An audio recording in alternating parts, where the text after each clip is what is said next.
Great win for these guys. Hard-fought game. Bowling Green's a good team. Knew they were a good team, and took 40 minutes for us to get the win and to be able to stop at the end there like we needed in the last minute. Huge for this group.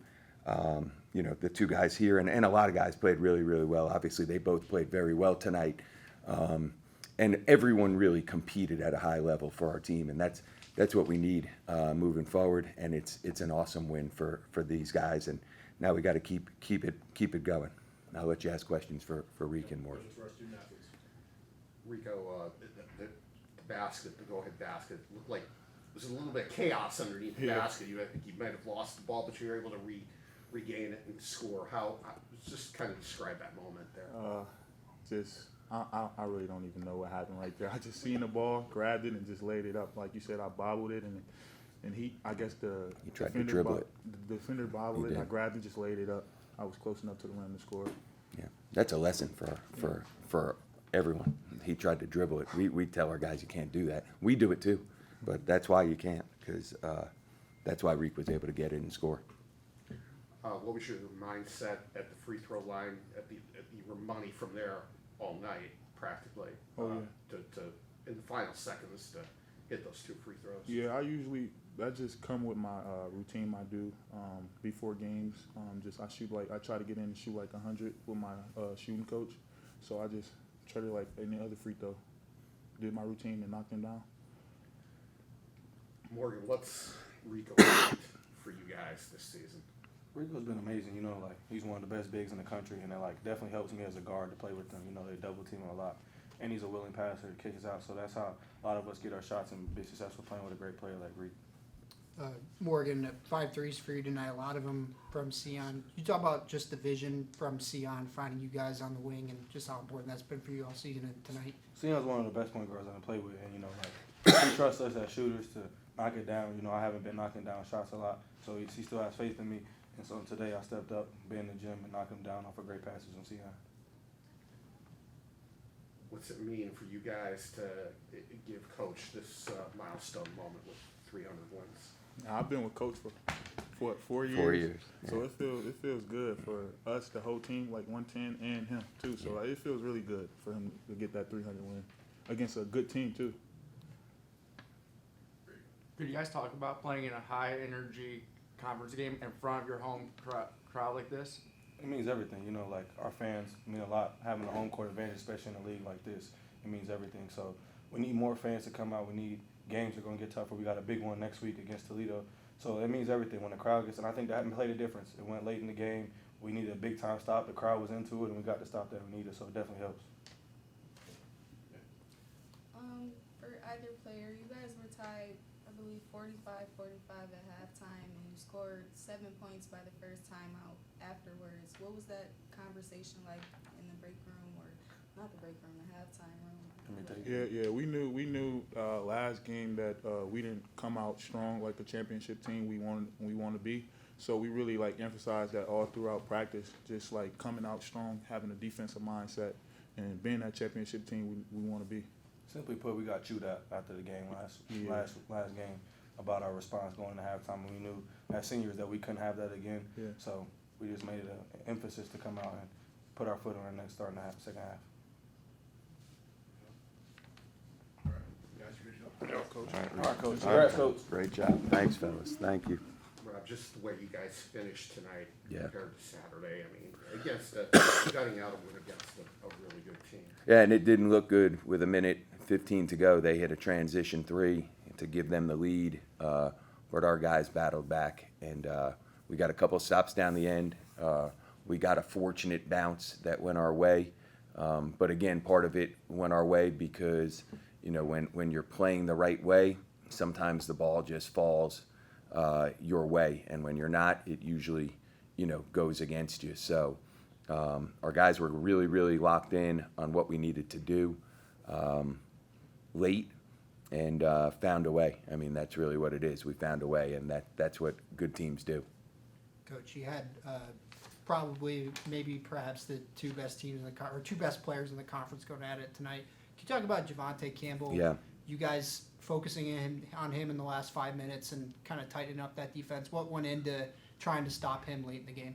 Yeah, there's a lot of really good players in the conference, but certainly Campbell is, he was in the league last year, so everybody's familiar with him. Last year he played with a broken hand for 2/3 of the season. He had basically like a soft cast on his hand, and was a really good player last year in this league. So like he as a guard has as good a motor as any player that that I've coached against as a guard. There was a possession where he outletted the ball and they missed in transition. He got the offensive rebound and got fouled. Like, outside of when we play him, I enjoy watching him play. He's a guy that I like because he plays both ends of the floor and competes really, really hard. They have a good team, and for us to win this game here tonight is really important because they're going to be one of the teams that has a chance to win the conference. And watching Rico develop every day, it's crazy that he had 32 and 10 tonight, and at some point during the game I'm screaming at him for whatever I'm screaming at him for, as if he had 6 points and 4 rebounds. So the standard for him is really high. He played 38 minutes, and he's just a really, really competitive guy that's getting better and better. So I'm really happy for him and proud to watch his development and be part of it. How can you sum up 300 wins? Yeah, I told the guys in the locker room after I got drenched, right? So and I appreciate that.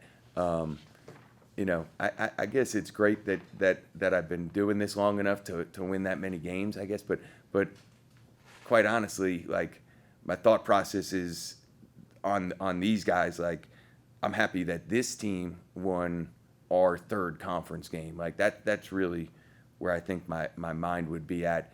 And then the one other thing I think I would say is an appreciation and a thank you to all of the coaches and players that have played here and their wives. My wife, I'll start with my wife, and then the coaches' wives that, like right now, Coach Avery's got a young baby, and there's a lot of times he's out of town that he's with our team, working guys out early and late, and there's a big sacrifice for the families. Like, I chose to do this. My daughter didn't choose me to be her dad. I just was. So, a thank you to everyone who plays a big part of this, and it's starting with Lauren, my wife, and then anybody who's played here, anybody who's coached here, and the support staffs that all help us out. Like, Kellen's here. I'm sending him messages on a Sunday afternoon asking for stats and stuff. The job that a lot of these guys have behind the scenes is somewhat thankless job. So all of those guys and women, I'm appreciative of, because I've been doing this long enough to win a lot of games because we have a lot of support. I believe tonight's game marks a 13-game win streak against Bowling Green. Did you guys talk about that at all? No. It's a 1-game winning streak for this team and a 1-game losing streak for that team. Like, the teams are so different now. It's not. There was a time when I was an assistant coach. We had a kid here, Justin Green. He went 4 years, and the MAC was in East and West then. And the team never lost to a team. He never lost to a team on the Western Division in 4 years. It was a different era then because guys were here. Everyone was here for 4 years. Rico's here for 4 years, but so many different faces on Bowling Green's roster and our roster. This is their first time in that game, and it's our first time in that game. It's really just a one. We won this year. I didn't even know that, to be honest with you, and I just don't think it plays a part nowadays. It might have at a time, but I just don't think nowadays it really does. Good? Awesome, fellas. Thank you, guys. Thank you, everyone.